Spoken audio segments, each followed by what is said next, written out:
What are some historical lies that people generally believe? Salieri and Mozart actually got along quite well. If they did have a rivalry, it was merely professional.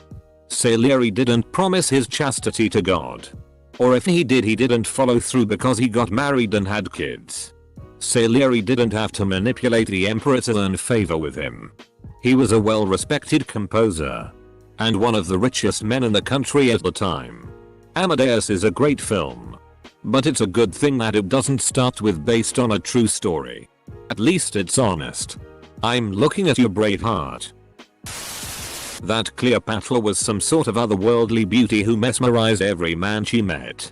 Ancient historians were more impressed, scandalized by her intelligence and ability to manipulate as easily as she breathed. And it wasn't until centuries later that she began to develop this reputation as a seductress. Cleopatra's ancestors were big fans of incest. The 16 roles of her great-great-grandparents were filled by just 6 individuals.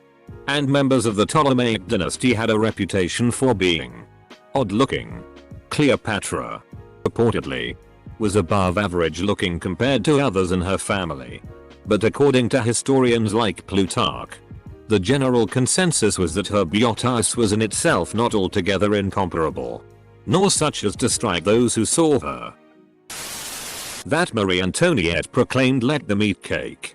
In reality, it seems to have emerged from a short anecdote in an autobiography published by French, Genevan-born, philosopher Jean-Jacques Rousseau, and is frequently misattributed to her. That knights in plate mail were big, slow, clunky bruisers. In reality, plate armor is actually easier to move around in than what we think of in video games as medium armor like chainmail. Why? Because it's fitted to the wearer and held on with a complex collection of straps and belts. This distributes the weight evenly across the body. In comparison to chainmail, or samurai yoroi, which often comes up when this is mentioned. This is far more comfortable as the others put weight straight on the arms and shoulders. In a similar vein, padded or cloth armor is often portrayed in games as the lowest form of protection, but a properly made gambeson of such is actually surprisingly good protection.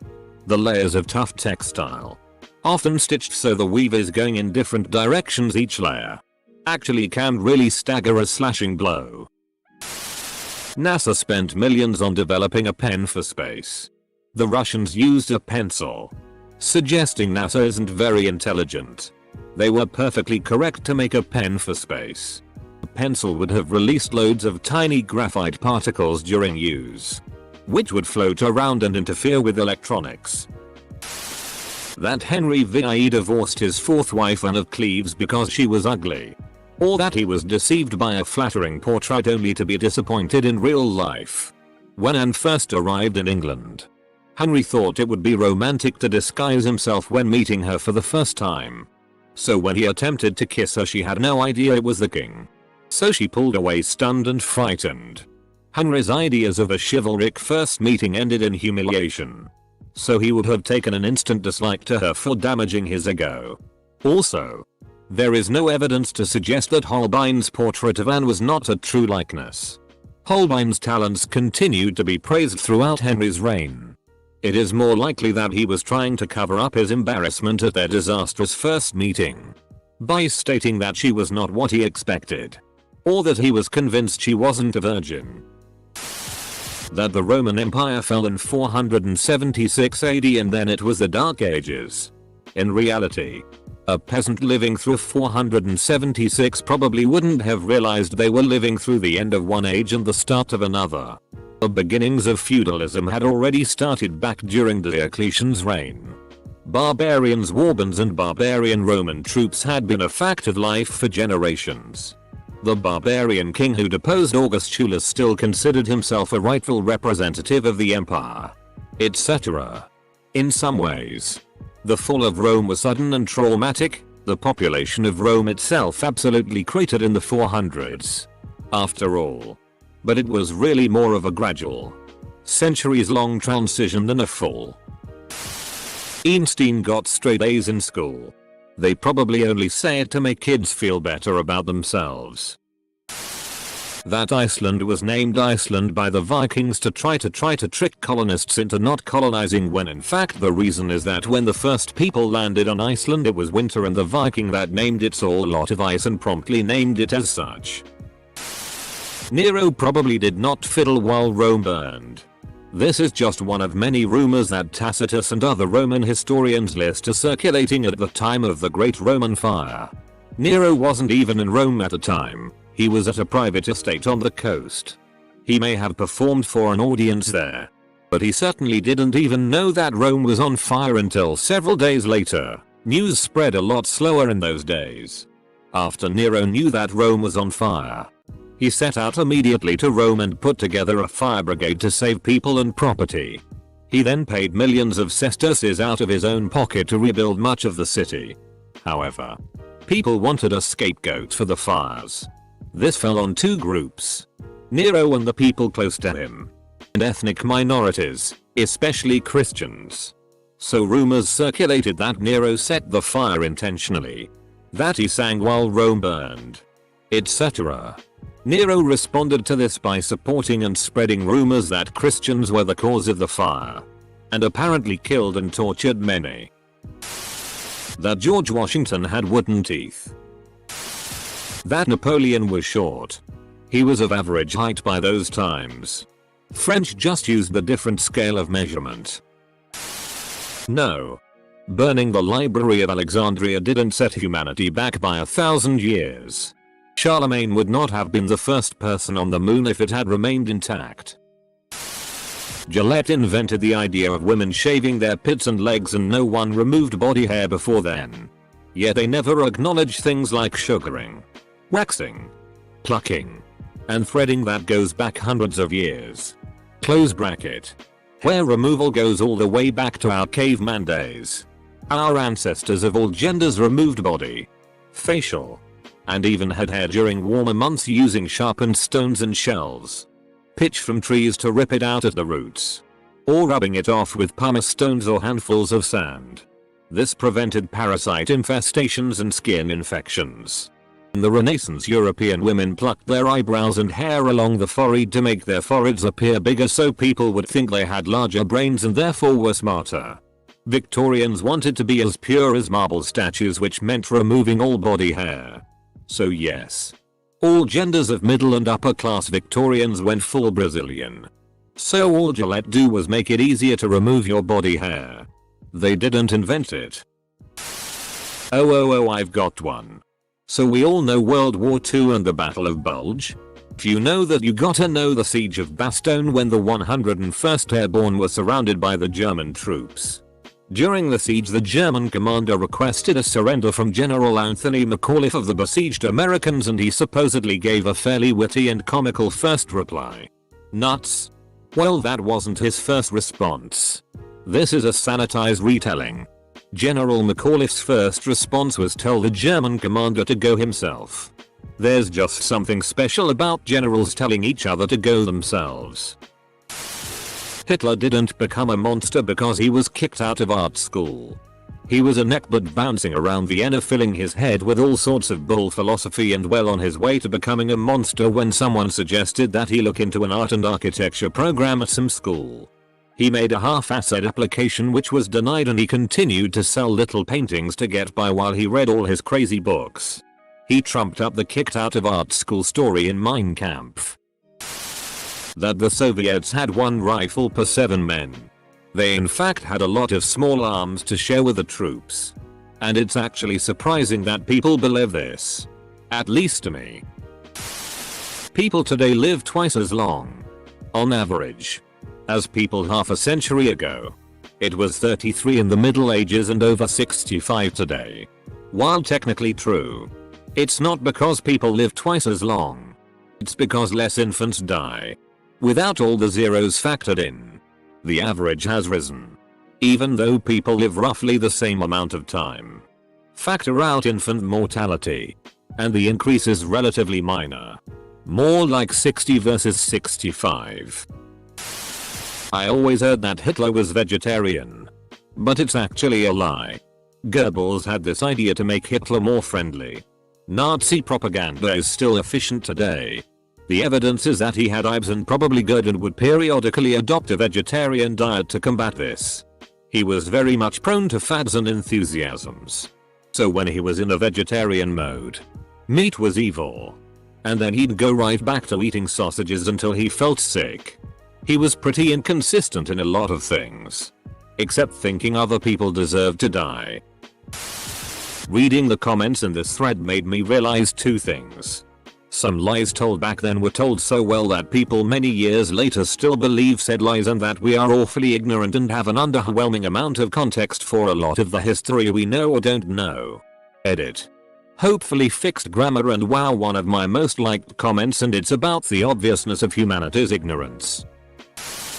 Napoleon Bonaparte was short. He wasn't exactly. He was reported to be slightly over 5 feet 2 by 3 different French peers when asked.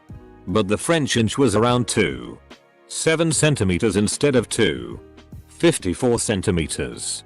This would mean that he was, in fact, 5 feet 5 feet 7 or 169 centimeters. Which at the times was barely an inch.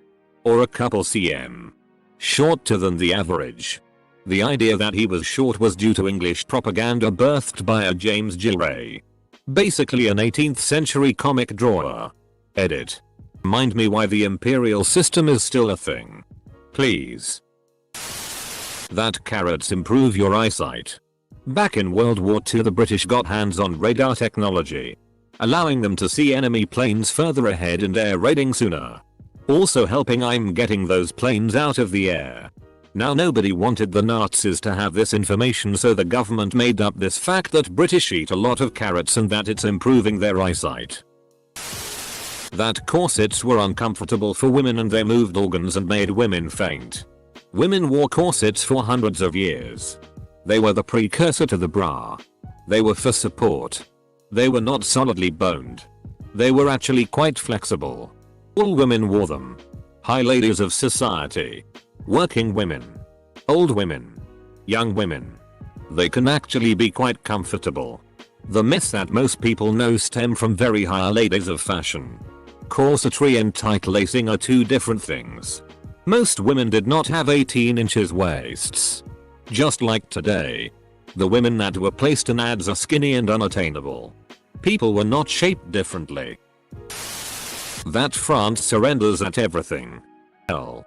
Just under Napoleon alone. The rest of Europe had to band together to fight France off 5 times. And they were close affairs at that. For most of its history, France was pretty darn good at winning. Poland actually did fairly well for itself at the onset of World War II, considering it was invaded by both the Soviets and the Germans. The initial resistance gave the Germans pause. Also, the Polish did not charge at German panzers with horses and lances. That Anne Boleyn had 6 fingers. She would have never been a lady-in-waiting to Catherine of Aragon or even a mistress to Henry if she did, as it was considered an imperfection. Most of it was made up after she was executed. There's still a surprising amount of misconceptions surrounding the Salem witch trials and Puritans in general. Let's start with the biggest one about Puritans. They were sorely repressed. Bull. Puritans had just as much sex as anyone, and it wasn't at all uncommon for a woman to be pregnant well out of wedlock with a man who was not her husband. The Crucible is not an accurate portrayal of the witch trials, as it was written as an allegory for Arthur Miller's experiences with Senator John McCarthy and his affair with Marilyn Monroe. While it is true that 15 men and women were hanged, as many as 400 people died during the trials in prison while awaiting trial, including one baby who was born while her mother was imprisoned. There were no actual witches present during the trials. Who knows what the actual religious beliefs of the accused were, but the majority of the accused were victims of their neighbors' lies and a tight justice system. Honorable samurai. The West heavily romanticizes samurai as noble, loyal, honest warriors who attack head-on. That's all Western exaggerations. In reality, samurai were just paid killers who served whoever paid them the best or just went with whoever they thought could get them the most wealth power. Even some History Channel documentaries play into these cliches and exaggerations of who samurai were. They were huge backstabbers and were also extremely pragmatic, which is why they actually absolutely loved guns when they arrived in the mid 1500s. That nobody would fund Christopher Columbus' voyage because they thought the world was flat. In 1492 people had known that the earth was round for quite some time. And we actually had a very accurate estimate of how big it was. In fact, there's some evidence that the reluctance to fund Columbus' voyage was because at most assumed you couldn't get to India by going west because, given the estimate of the Earth's size, there was probably a landmass in the way. Myth. Attitudes toward slavery in the US could be summed up by the fact that slaves were only considered 3/5ths of a person. Fact. Slaves were not considered people at all. The argument was how much should the enslaved population factor into determining a slave state's representation in the federal government. Because slaves could not vote, this only benefited the free population in slave states. Slave owners wanted the number to be 1. Abolitionists wanted it to be 0. They compromised with 3/5ths. That the Nazi medical experiments Japanese Unit 731 discovered anything of worth for modern medicine. The medical experiments conducted during the Holocaust weren't out to test or prove any hypothesis other than Germans are better.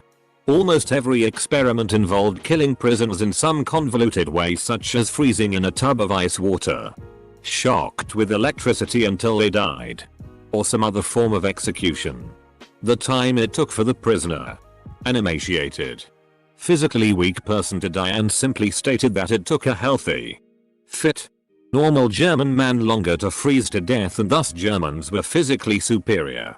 In the end, it was just plain old murder wearing a scientist's lab coat. People think Celt is pronounced Celt, but it's pronounced Celt. Wait. People actually think it's pronounced Celt? That the Israelites built the pyramids just because you saw it in a movie doesn't make it true. Obviously, everyone knows the aliens built them. That the apple fell on Newton's head, whilst it actually fell a few feet away from it. Ask historians crackles knuckles. Well, it all started with edit. All the people who always get their comments deleted probably having a heyday in this thread. I was taught some 16-20 years ago that pretty much all slaves liked their owners, liked serving them, thought they got a good deal, etc. People think that Columbus thought world was flat when he sailed west to find new route to India. But scientists and explorers and long distance sailors of that time knew the world was round. That Edison was the one who invented the light bulb, but rather he just bought the blueprints from two men that I don't remember the names of and then paid 50 people to finish it and took all the credit. Also the fact that he's the one that we owe for many current inventions which were invented by Nikola Tesla. Mostly Edison was known as an inventor while in reality he was just a good businessman who took all the opportunities that he could, which some later on came back to bite his ass. Invention of the electric chair. America won the War of 1812. Politicians works for us. People believe the Catholic Church was routinely anti-science. In reality the church sponsored a lot of science. For example, the Big Bang Theory was the product of a Catholic priest and encountered atheist resistance because they thought it sounded too much like creation. That there was no war in Ba Sing Se. That King Arthur was an English hero. At the time of the legends, the Isles were horrifically divided between Romanized Britons, Saxon mercenaries, and Picts. The legends always place Arthur as the victorious hero against the Saxons. But in reality, the Saxons, Anglo-Saxons, not only won, they drove those Britons who didn't settle peacefully from what we consider modern England. The Anglo-Saxons would blend with Danes and Norsemen, and then with the French Normans after that. The English have more in common with the French and Scandinavians than they do with King Arthur, who is probably closer to Welsh ancestry. That the reason World War II ended was because the USA joined the war and did most of the work. They only joined once the German staggering success slowed down and turned. Don't get me wrong, they were a crucial part of D-Day and the end of the war and probably shortened the war. But really the USA was clearly the biggest participant against Germany. America didn't save Europe from the Germans. America saved Western Europe from the Soviets. The Soviet Union liberated Poland. That the American Civil War was fought over states' rights. I was taught this in school and believed it until several years ago. I mean, it was the state's right to choose whether slavery is legal. The Pilgrims came to America for religious freedom and to avoid persecution. Half-truth. At best, they wanted the freedom to apply their religious more stringently, sort of an English Taliban. They were hounded out of England and weirded out of the Netherlands because of their puritanical practices, hence the derogatory Puritan label. They wanted to establish a community in what is now the US to be less tolerant than the communities they had in Europe. So, did they come for religious freedom? Yeah. Kinda, as long as it was their religion. Specifically, they definitely did not come in the spirit of all religions should be treated equally. Which is how this usually gets glossed over in US schools. Gee, this whole freedom of religion but only for my religion thing sounds familiar. Thomas Edison was a good guy and brilliant inventor. Credit where credit is due. Edison was a pretty decent engineer, just not great at original ideas. He was very good at taking his employees' inventions and turning these prototypes into scalable designs that could actually be manufactured and widely used. That said, he was indeed an asshole. That the Confederacy was fighting for states' rights. Their leaders said they were fighting to preserve slavery. And they wrote it into their own government documents. We should take those traitors at their word. That Epstein killed himself. Some of the stuff posted in this thread. That had the Royal Air Force not repelled the Luftwaffe in World War II, Germany would have invaded Britain and crushed them easily. That isn't true. Firstly, the Royal Navy vastly outnumbered anything the Germans could put out, and it would have protected the English Channel. Even if the RAF lost. Granted, the Royal Navy would have lost a lot of ships. But the sheer size of the fleet at the time would have allowed for the losses. Now, even if the Royal Navy had missed some German troop transports, the British Army had perfectly functional World War I era rifles and other weaponry in reserves. The Home Guard also wasn't a bunch of old men they are portrayed as today. They numbered 500. 000 men. TL. DR. Britain would not have fallen in World War II regardless of the air superiority. That Jesus was white and European, lol. That the European longswords were dull, blunt and heavy swords that knights would swing around like berserkers without any technique. That the USA won the War of 1812. Had they won, Canada wouldn't exist. I'm not sure if this exactly did here, but there's a bit of a myth perpetuated here in the US that our nation has consistently been mostly just in all the wars it's fought and the nations it's backed. I feel you could make arguments in favor of Works War I, the Korean War, or the Vietnam War. But what's inexcusable is the backing of genocidal regimes in Cambodia, Guatemala, and Indonesia because the governments in power favored the US. Lol. Americans really believe that? Looking at those thousands of idiots who stormed the US Capitol, led by a dude dressed up as a cow. Okay. Sorry.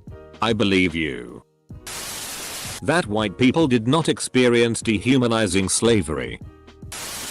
That Kellogg was not a nut job who hated masturbation and used it as propaganda to sell cereal. Sorry, which version are you saying was a myth? Kellogg was a strict Seventh-day Adventist who helped build an entire institution to promote a clean, sin-free lifestyle, which included vegetarianism, no tobacco, no alcohol, good exercise, frequent enemas, and nourishing but bland food so people wouldn't get too excited. Graham crackers came out of the same movement. They were unsweetened originally. That would be enough to file him as quirky but harmless.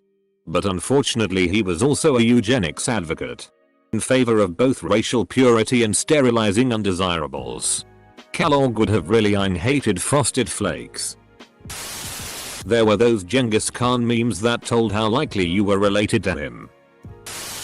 Marie Antoinette probably never said os then let them eat cake, quils mangent de la brioche, on hearing her people are starving. That Germany started World War I. It sure played an important part that led to World War I. But saying Germany started the war single-handedly is just objectively false. I heard it started when a bloke called Archduke shot an ostrich because he was hungry.